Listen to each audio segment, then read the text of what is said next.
Did you know you could sponsor Nerd and Tie? That's right, just by going to nerdandtie.com and clicking on the sponsorship information. If you sent us $20, we'd say something nice about you here. And yeah, that's how that works. Or if you'd like to contribute to our legal fund, go to gofundme.com/nerdandtie. Now, I'm going to duck out for the rest of this episode because I wasn't on it, and I'm recording this bit in post. Yeah. On this week's episode of Nerd and Tie, we've got a season renewal for MST3K. The CW fires Andrew Kreisberg. Bryan Fuller and Michael Green depart American Gods. Anime Boston sues at Boston AnimeFest. Guest checks bounce after Waxacon. Some letters from the mailbag, and more on this episode of Nerd and Tie. Woo! I'm one of your lovely hosts, Gen Proc, and with me today is the illustrious Nick Izumi. Fresh off a Fate movie and confused out of my mind. We are, there's only two of us this week. Yeah, unfortunately we are not joined by Trae on this episode due to technical difficulties that we could barely understand. It's been a nightmare of nonsense, but you've got the two of us today, and we're going to bring you this episode whether you like it or not. I'll say, I think it's, it's still good. You get. Oh yeah. We got this. We're ready for this. We got a full docket of. Definitely. There's not a lot of happy news on the docket, is there, this week? Yeah, but we can start off with some happy news. Please do. Which is the fact that one of our favorite shows here on Nerd and Tie, Mystery Science Theater 3000, is going to come out with yet another season of the new series, and we're really, really flippin' excited. They announced it during their Turkey Day marathon on Thanksgiving Day, and what a great way to spend Turkey Day, right? Yeah. Yeah, I mean, that's pretty much all the information we have right now. So I'm embarrassed to say I haven't actually finished watching season 11 yet, the brand new season. Same, I got sidetracked. Although really get back on that. The next one I have is the Christmas episode, so maybe that's appropriate. Perfect. Yes. Well, like you said, Gen, we're both huge fans of MST3K. I know Trae is too. I think, if I'm not mistaken, everyone who hosts this show contributed to bringing the show back on the Kickstarter anyway. Is that right? Did we all do that? I believe so, yeah. Yeah, because I know Trae did, and yeah, you did, and I did, so yeah. Yep, got my t-shirt. Got my stickers. Still have to stick them on something, but... Same. Same, though. I'm terrible with knowing, like, I get all these stickers, and I'm like, I could stick them on, like, my laptop, but what if I get a new laptop? I'll lose those stickers. Right? And so, like, I'm very cautious about what I stick stickers to. I know I should do it, but ugh. I'm really jazzed, because I enjoyed the hell out of Jonah, Ray, and the new bots. Definitely. Yeah. And I'm trying to think. I don't know what else we can say that we haven't already said about the new series before. It was very good. Some episodes were hits, some were kind of misses, but that's pretty standard for Mystery Science Theater. Yeah. Oh yeah. So yeah, no, I'm really happy. You definitely get some good with the bad, and the same with this show. You get the good with the bad. Mm-hmm. Not everything in the new season was golden, but Reptilicus was. Star Crashed was. Yeah. Beast of Hollow Mountain threw me for a loop, and then it ended up being hilarious at the end. So, yeah. No, I was very, very happy, and I can't wait for more. Same. Definitely the same. Very cool. I guess we made it our goal that we didn't want to make the show run too long, but I do want to ask you again. Are there any Mm. weird, terrible movies that you've seen that you think would be cool for them to pick up? I don't know. Like my boyfriend and I actually have a selection of terrible VHSs to send to Red Letter Media as a Christmas present. But that's like a different kind of bad movie. Right. Um, I don't know. M- I do actually have a couple, believe it or not. I figured you'd have a few. I'm like, And they are. though the first one that comes to mind is one that I was introduced to by the Spoonie Experiment back when that was still like a regular web show and such, and that is Your Hunter of the Future, which was a low budget, god awful Conan the Barbarian knockoff. That up until like this year was only available on VHS, and then Shout Factory, because they're Shout Factory, produced a Blu-ray of it. But Your Hunter of the Future features knockoff Conan. It features drop kicking someone while hanging onto the bottom of a pterodactyl. And maybe best of all, it features a theme song that uses the phrase, and I quote, "Yours world, he's the man. Yours world, Oh my he's the gosh. man." Yeah, no, that is a movie I absolutely adore, and I would really like to see that get a Mystery Science Theater treatment. And the other one that I don't know if they could, because of how big the people in it, like this one actually has actors you've heard of, but it's like a majestically bad movie that I kind of unironically love, but I would still love to see them rip on. Is the 1992 action film Free Jack, which starred Emilio Estevez and Mick Jagger. And that one has, if I recall the plot properly, I actually enjoyed this movie, but I don't remember it that well.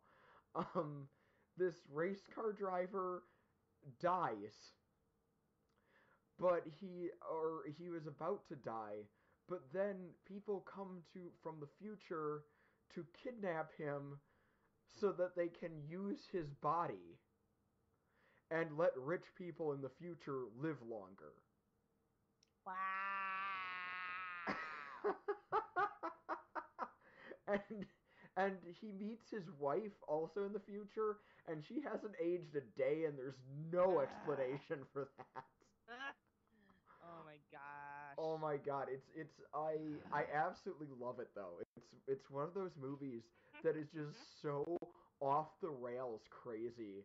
I would love to see Free Jack. I would love to see Your Hunter of the Future, and I did think of one more, but the music rights would probably make it impossible. Um, this was a movie that that regular listener Archimize forced me to watch for my bachelor party. It is called Streets of Fire, and Streets of Fire is honestly indescribable. um, young Willem Dafoe, in wearing leather overalls, is a villain who exists in this weird sci-fi dystopia where everything looks like it's the 1950s, but everyone listens to 80s music. My God. And he kidnaps this girl. So then her ex-boyfriend who sometimes has a mustache and sometimes doesn't, teams up with this spunky chick and Rick Moranis, who I think I'm supposed to be taking seriously, to rescue her. And everything is made of explodium. Oh my gosh. And best of all, the final fight, our hero has a sledgehammer fight with Willem Dafoe. Oh my gosh. Oh my, yeah, those are my submissions in the infinitesimal chance that anyone from Mystery Science Theater listens to this show. All right. So I came up with a couple myself. Okay, good. After thinking about it a little bit. I would love for them to do Jim Cotta. Oh, heck yeah. Like, that's a classic. yes. And then I would love for them to do Surf Ninjas as well. Oh, yes. I feel like those two would be some, like, golden episodes. Just, like, really good. They're more well-known movies, but they're also just begging to be riffed. Right? They're well known because they're bad and because they're riffable. I feel like... Well, like, you go back, like, Crow kept talking about Jim Cotta in Exactly. some of the early episodes, so I feel like Yeah. it's only right that they finally sit down and watch it. Yeah. Yeah. Definitely. Oh my god. That'd be amazing. So, I don't know if you have anything else that you want to add to the story, or if we should just leave it at that with our suggestions that they should totally listen to. Yes. I like it. Oh, so, speaking of, taking the right advice, in this never-ending train of awful people being exposed for being awful people, a showrunner behind two of my favorite TV shows had some pretty big sexual misconduct and harassment claims leveled against him. Andrew Kreisberg, the one of the showrunners for The Flash and Supergirl, along with being an executive producer on Arrow, Legends of Tomorrow, and a couple of the CW's online series. Yeah, he had some pretty nasty allegations made against him, and the CW did the right thing and they booted his ass. He is fired from their team. Yeah. Good. I'm happy CW made the right decision. It's still super gross and makes me super uncomfortable because honestly, Supergirl is such a positive show. Like, it's one of the most positive shows with women protagonists on TV, and it's really gross that a gross person was one of the people running it. Yeah. Well, it's like really nice that all these like gross people are like coming to light with their grossness. Mm-hmm. It just sucks that, they help make really great things. Mm-hmm. And ugh. Yes. Pills away from this good shit. Yeah, So. Don't. I have not watched their the DC Superheroes Adventures in Naziland crossover special that I heard was really cool. But I'll be sad knowing that Kreisberg was involved on it. But I'm glad that he's gone. Mm-hmm. That's. Ugh. Yeah, I really don't have much else to add. I mean, you hit it on the head. It's just kind of wash our hands of that filth. Yeah, get these gross people away from good things. Yeah, and it just helps to teach everyone, like, hey, if you're gross, that's not good, and we're not gonna let you do cool things. Mm-hmm. So don't be gross. Yeah, it doesn't matter if you executive produced some of the best superhero television available, or if you created the greatest samurai manga of all time. Yeah. You're gonna be held accountable. Yeah. It's There are consequences.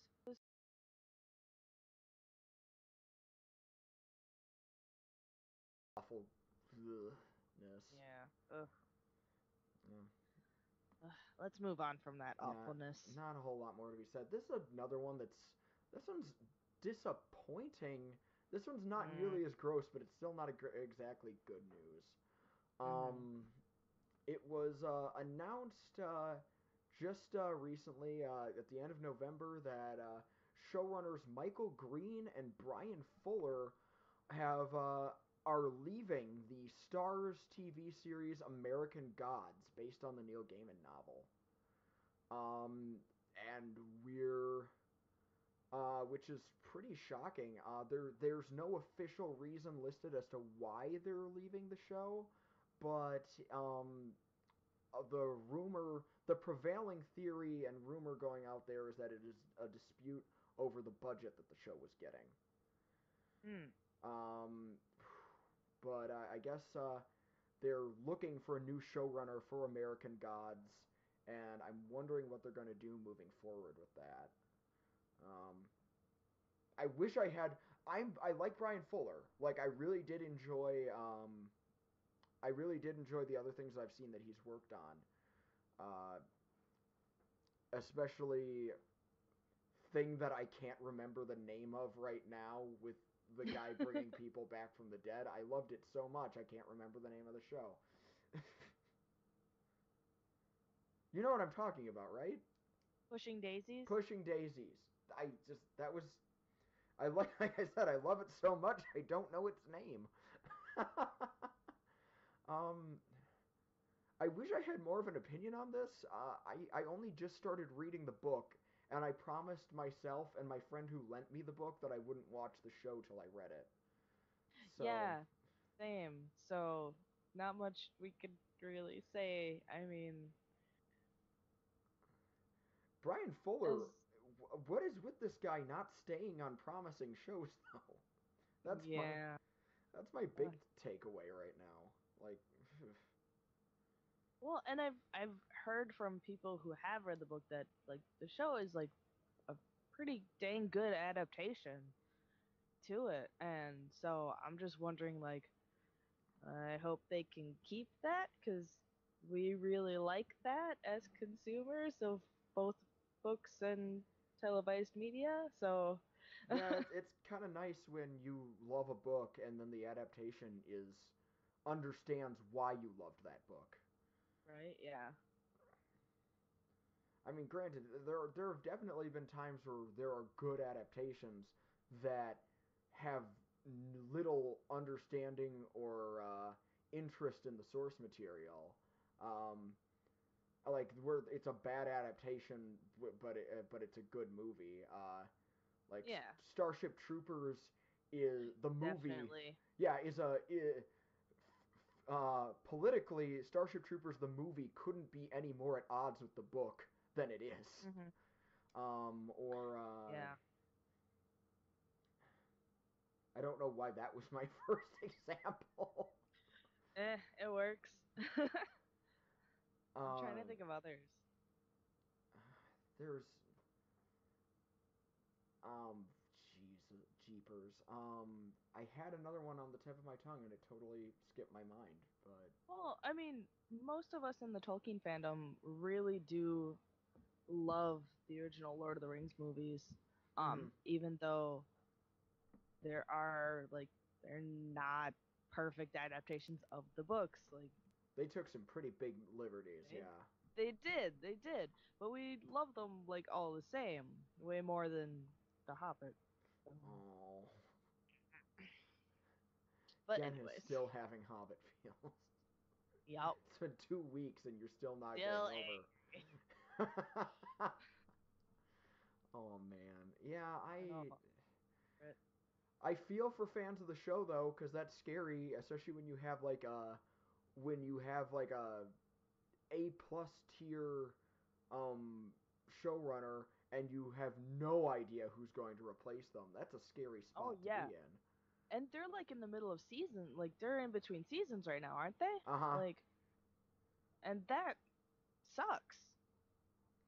Mm-hmm. Cause like, oh man, I really love the first season, but the second season went down the tube. Like, that sucks. Mm-hmm. You really love that thing. Man, I feel for these fans. Yeah, I'm same. sorry. I really, really hope that it gets together for the sake of the fans, and hopefully Yeah. by the time I get to watching the show, it'll be worth watching. Yeah. Okay, Yeah. and with that, I think that covers what we were gonna talk about. So, Yeah. Well, do we want to move on to con news? we can. There's a couple stories in the con news area. I am curious. Couple fun stories. Um,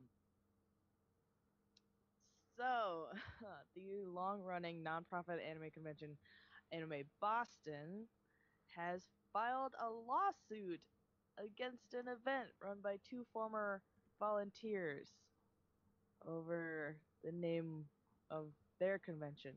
And even though the other convention is technically called Boston South Coast Comic Con, they've Mm-hmm. been marketing themselves under the name of Boston AnimeFest. Okay. Okay, That so we have Anime Boston and Boston Anime Fest. And we have the logos up on our site. You could search their logos. They're very different. there, one of them Very different has logos. way more bargain brand Godzilla than the other one does, for starters. Yes. Yes, it does. Um yeah, it's Yeah, like like it's understandable that Anime Boston is concerned about that potential attendees could be confused by the similar names. Mm-hmm. But like it's just like But that seems silly to me. I don't. And maybe it's easy for us to say that now, since I mean, like, on the other hand, I guess, yeah, we are in a kind of a glut of kind of an oversaturated con market, and sticking out is important. But this doesn't seem yeah. like a great way of establishing why you stick out. Yeah, and like I don't know, it's just like Anime Boston versus Boston Anime Fest. It's yeah, it seems a Like little silly, it's extremely it's a silly. bit it's a bit silly. Like cuz yes, they have both but they're both using anime and Boston, but they're in different like places in the titles. Mm-hmm. And like the it's I just think it's real silly. Um Anime Boston is also established enough that I don't think it should be a problem. I like exactly. the branding is very different. It just seems silly. Yeah. I mean, well, All right, this is Trae in post production, just because I was not involved recording the show. I'm gonna kick in with a completely different opinion than what Gen and Nick are talking about here. I haven't listened to the rest of their discussion, so maybe they'll touch on this. But um, first off, it has to be really clear that Boston Anime Fest originally was Boston. Right now, Anime Fest, there's no space between anime and fest, but originally there was, and some of the people had marked down things as Boston Anime, which is actually very similar to Anime Boston, especially when you consider that a lot of people actually do misspeak and call Anime Boston Boston Anime, even in the region. And so there is a genuine concern about the similarity of the trademark to their trademark.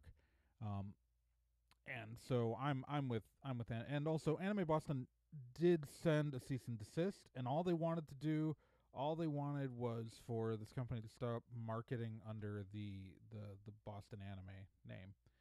and they got resistance, and so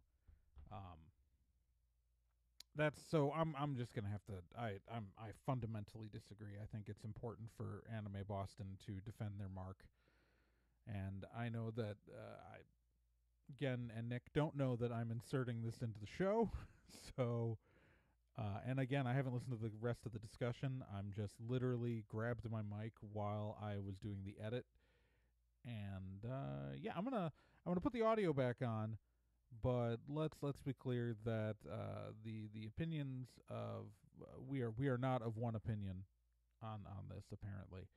So I'm with Anime Boston. I don't think it's silly. I think it's important for a business to defend their trademark, especially in this kind of situation.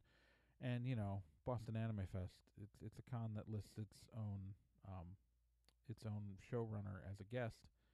And Google, who actually search on our website for the name of their photo op provider. Yay! All right, back to Nick and Gen, and I'll shut up now because they can't respond to me because they're in the past and I'm in the present, but it's all the past for. Anyways, I should shut up. Hitting play again. We'll see how it shakes out in the long run, but Mm-hmm. I don't really see an issue. Oh well. Yeah, that's. Cons these days are just getting into all sorts of fun stuff. Really? What makes you say that? Seems like a transition into more insanity, Ken. Yeah. Yeah. So, on November 18th and 19th, the first ever Waxacon happened in, I'm sorry if I butcher this, Waxahachie, Texas? I'm guessing it's Waxahachie. That's how it's spelled.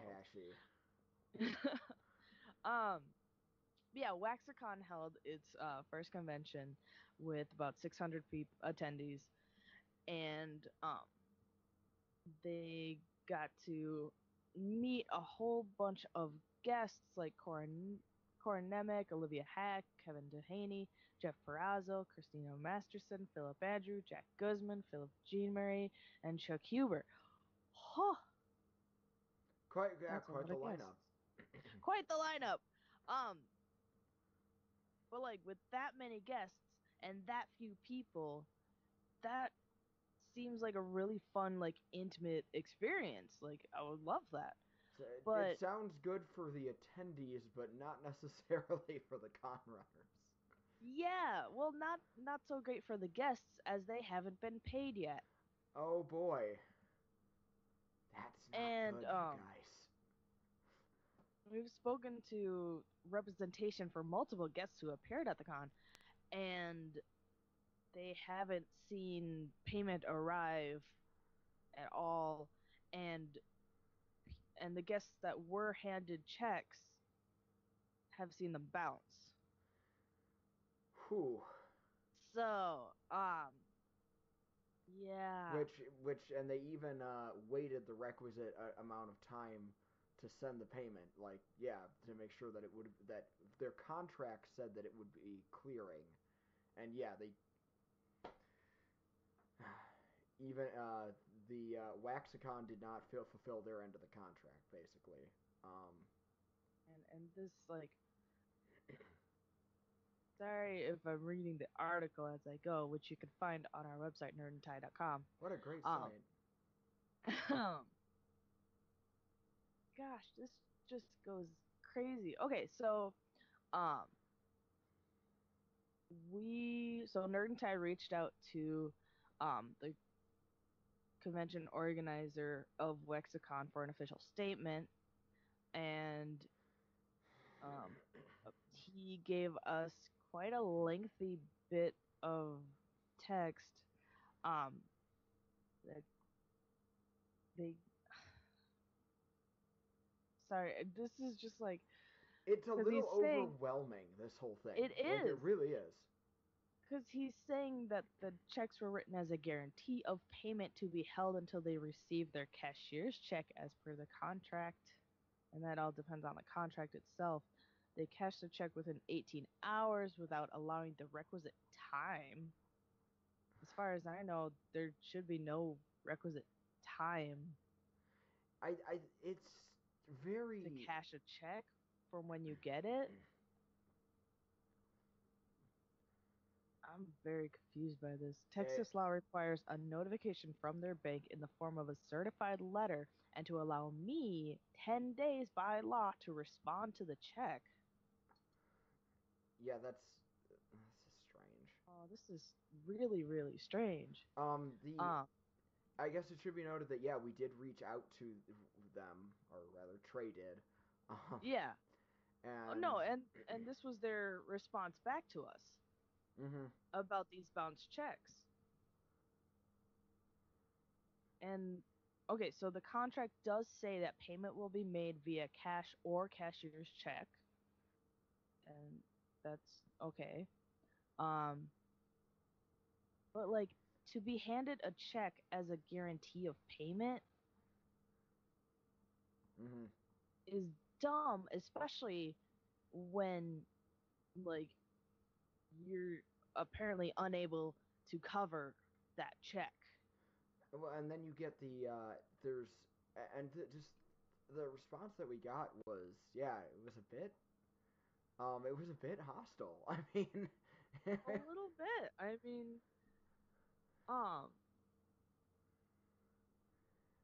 and then of course they followed it up on their Facebook page by kind of um yeah, they even posted something, basically trying to say, sometimes things don't go the way we want them to, and we try again, but we're all human beings and we're all fallible. Sympathize to the point that I've run a con that didn't make the money that I wanted it to. Things didn't go the way that I'd hoped. But when you bring in a guest, you make sure you can pay for that guest. right? That's Like con rule number 1 or really close to 1. Like and I have like questions about the management of the convention cuz um less than a week ahead of the convention, um the the con had decided to cancel the appearances of 2 guests, and he did remove them from the official guests webpage. No official announcement was made, and photo op tickets were still available for sale for these 2 guests. and the sales were still available when we posted the article on the website, which was well after the con had happened. So that's Right? So I have questions as to like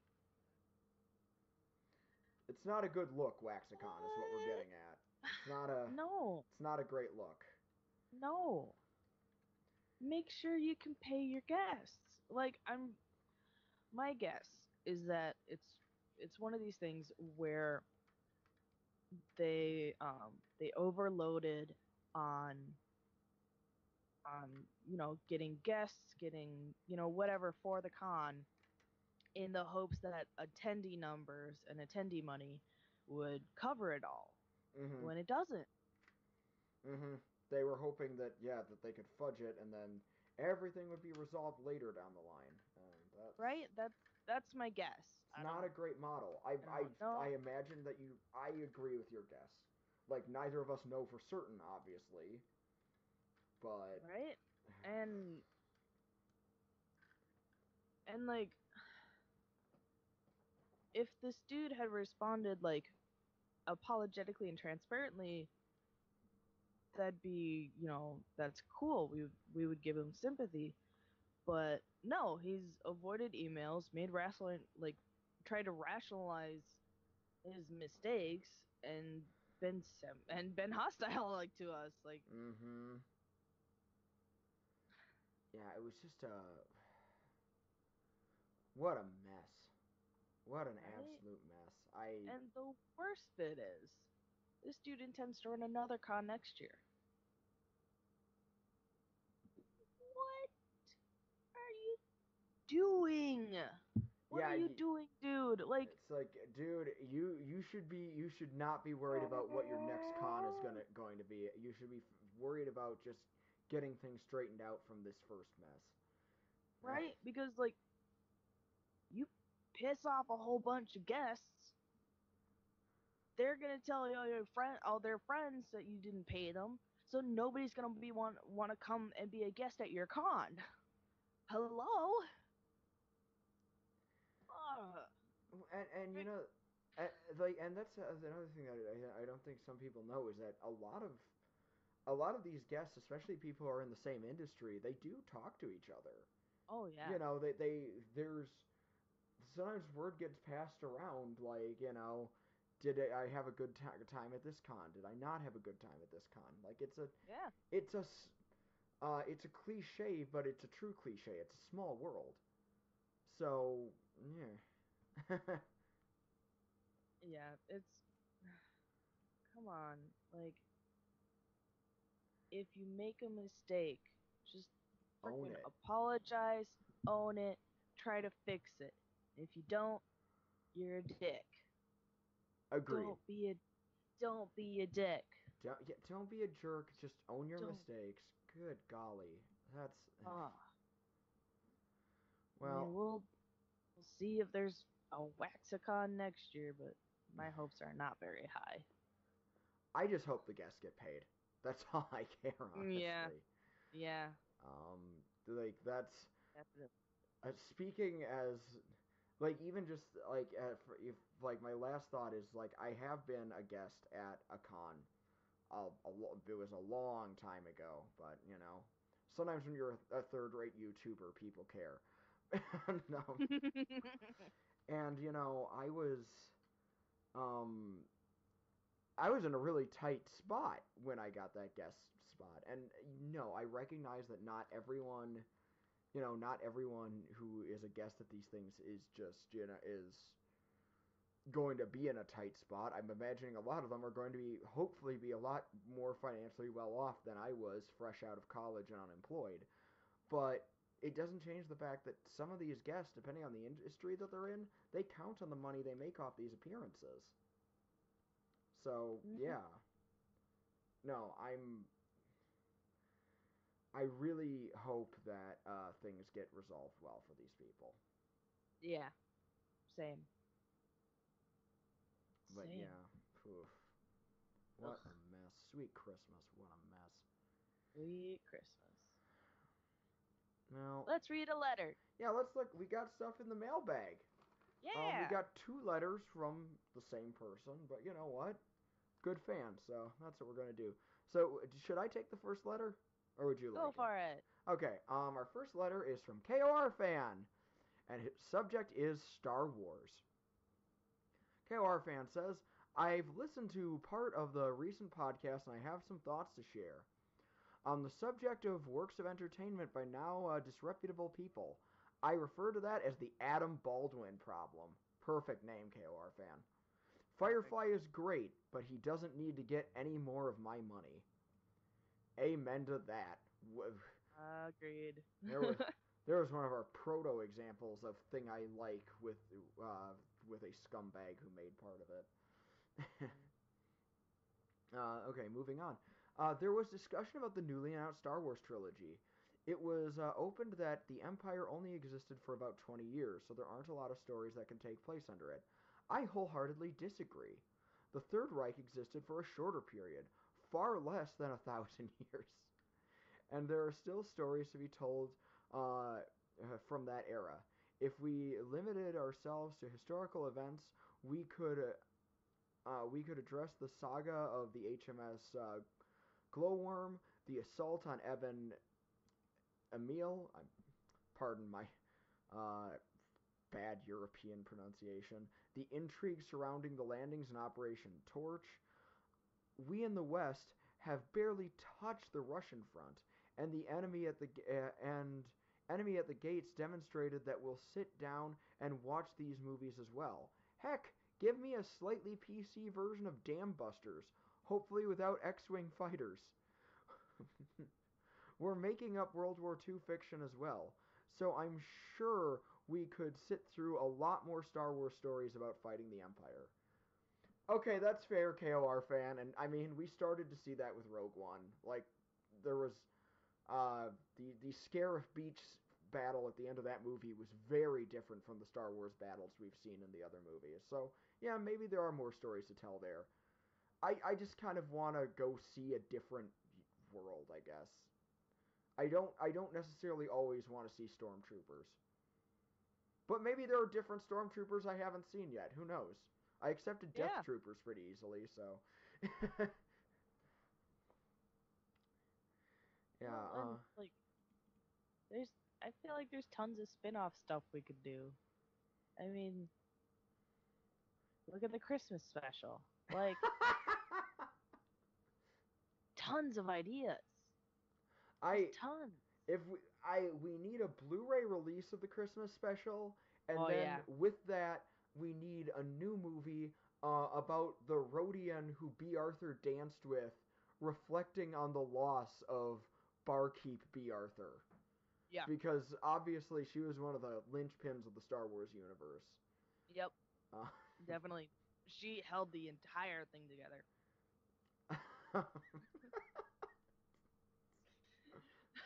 But incidentally, this does not relate to KOR fans letter or anything. But I was watching part of the Star Wars holiday special for my amusement one time, Oh, and no. Mom Izumi came in, and for those who haven't heard Mom Izumi stories, I have a lot of good ones. And Mom Izumi came in, looked at the scene of B. Arthur dancing with the Rhodian, and she's like, "Is that Greedo?" I'm like, "Well, it's the same costume as Greedo." And my mom's like, "Well, that doesn't make any sense. He's dead." Go, Mom. Good on ya. Mom Izumi is the best. Mom Izumi was even the person who pointed out to me that uh, any stories that involve Aquaman and Ocean Master are totally the same as Thor and Loki stories. And I was like, wait, darn it, you're right. Nice. I know, right? But okay, we do have another letter from KOR fan. Yeah. Should I read that one too? Since I know you have the you are our guest host of the Vomit Hat Steve challenge this week. Yes, go for it. All right. So we have yet another letter from KOR fan saying, con staff, no compete rules. And this is in relation to last fortnight's episode where we talked about Daisho Con and its not allowing its staff members to staff other cons. How do you build good guest relations staff if they can't do it elsewhere? What do you do when your guest guest has a small circle of people they'll accept as their guest minder, and they all staff other cons? I don't have an answer for that, KOR fan. I'm not really a fan of Daisho's you're not allowed to staff other cons policy. I wasn't super fond of it. I kind of accepted it when I was on staff, but as I've moved more away from it, the more silly it seems to me. Yeah. And not to, not to poo on Daisho too much. I mean, obviously, I'm very fond of Daisho, and sometimes to a fault, but yeah, no, I totally, I don't have a good answer for that because I don't know if there is one.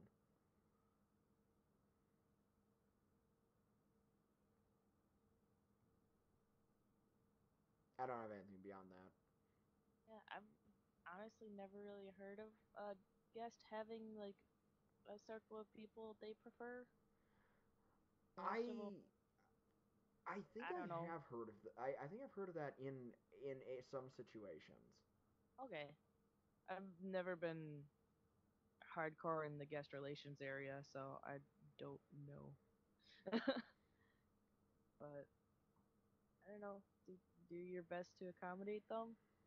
That'd be my guess.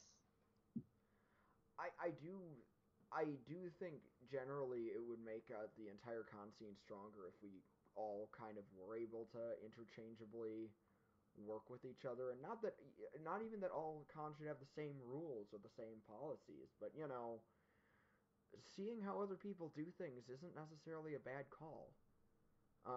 Sometimes it can strengthen your own resolve and build something bigger and better. It was why Darius the First was such a great leader for Persia. Was that he incorporated the ideas of the cultures that he conquered. So I'm not talking about conquest in this context, but being open to how other people do things can pay off is more what I'm getting at. Yeah, yeah.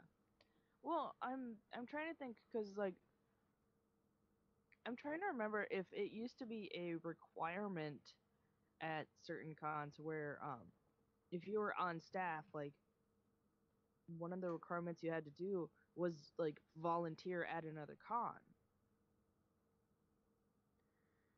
Yeah. I might be going crazy, but I seem to think that was a thing at one point where like or like it definitely was very like, especially if you're new to staff, like it's very encouraged to go volunteer at other cons so that you can see like other how they work and stuff like that. But I'm trying to remember if there was ever a requirement. Yeah, because ironically speaking, because of what brought on this discussion in the first place, I honestly don't think Daisho's first year would have been half as successful had we not had people volunteering from other cons in the area. Yeah. Like it. I feel like to be, I don't know. To me, it seems like a good idea. Write in with your thoughts about this, but like, if you're on staff, should it be required that you volunteer at another convention at least once? Like, I'm very in favor of this. Right? Like that seems like a really good idea because then, like, it's good for you because you get in free, and then you get some experience like doing some of the jobs that you would be doing at your own convention. And this would be excellent for new people. And you get ideas and you might get ideas of ways to make your con better, or things that, other cons do that you might not agree with, but still. Right? Yeah, I'm not sure. I don't know where that policy. I do remember when it came into effect, but in retrospect, I'm not as big a fan of it anymore. Obviously. Yeah. Oh crap! I need to bring up the list of people. Okay, the stall Hall of for Awesome. me. Yes. Yeah. So forgot I had to do that. With those letters done, and thank you so much, KOR fan. We always enjoy your insights, and that's sincere. I always worry that my voice sounds sarcastic, and that's such a problem for me. Anyway, that aside, our next our next bit is the Vomit Hat Steve challenge. You might have thought just because we didn't have Trae here that we weren't going to do it. You were wrong. Take it away again. I will say that it is going to be a different book than what Trae has been reading before, because I do not have the book that he had. I have a different book. So have fun with this. This is the Vomit Hat Steve challenge, and what the Vomit Hat Steve challenge is I will read a line from a book, and you have to guess that book. If you get it right, your prize is that you get your name listed in the Hall of Awesome, and nothing else. What more do you want from us? The people in the Hall of Awesome are Archimized Zero, Ren and Senti, Cheesy McDamu, Krista, Slither D, Shameless Otaku, The Random Ramblings Man. Oh, this is hard. Corfan, Capito, Chris Graham, Lily Saurus, Paper Godzilla, Cavsy, Minnesota Librarians, Sean Orange, Keith Shizuo, and Sakura Sunset. How does he do that? You made it though, Gen. Good job. I did it. I'm cheering for you. I did it all the way. And so I'm gonna open up to a random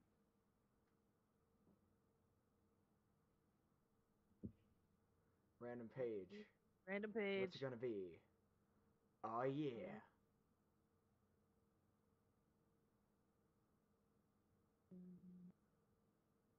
See, I'm not as good as Trae because I keep finding like things that may be clues, and I'm like, I don't want to give you guys clues. Ooh, a picture. You can't say ooh a picture. That doesn't count. It doesn't help them.